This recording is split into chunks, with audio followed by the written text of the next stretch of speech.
Ġie fit-tmiemu il-proċess ta' aġġudikazzjoni tat-tender tal-proġett infrastrutturali tal-Imsejda Creek meqjus bħala żvilupp infrastrutturali sinifikanti għaż-żona li jinsab fiha. Dan tħabbar fi stqarrija mill-Ministeru għat-Trasport u l-Infrastruttura immexxi mill-Ministru Chris Bonnet.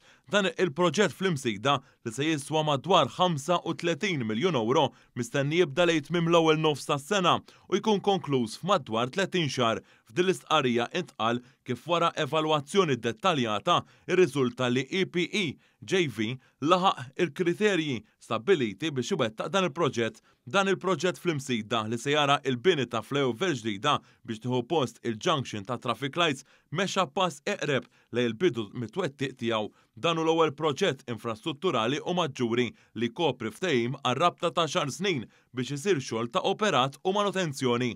Il-proġett se jaħseb għal faċilitajiet ta' modi alternattivi ta' vjaġġar bħaċ-ċikliżmu u l-mixi u jinkludi ir-riġenerazzjoni tal-akwati f'xogħlijiet ta' tisbieħ u żoni ġodda ta' rikreazzjoni skont il-permessi approvati. Madwar 60% ta' dan il-proġett se jkun iddedikat għal spazji pubbliċi u ambjent pjaċevoli. Quddiem il-Knisja tal-Imsejda se ssir pjazza kif ukoll kanal tal-ilma b'tul ta' 300 metru. Apparti li se jifforma parti minn pjan biex jiġu evitati l-arar, il-kanal se jkun imdawwar b'modijiet aċċessibbli għal pubbliku f'nofs żoni ta' rekreazzjoni. Il-Ministru Bonnet spjega kif dan l-investiment jifforma parti mill-impenn ta' dan il-Gvern biex ittejjeb il-kwalità, l-effiċjenza, is-sigurtà u s-sostenibilità tal-infrastruttura tat-toroq.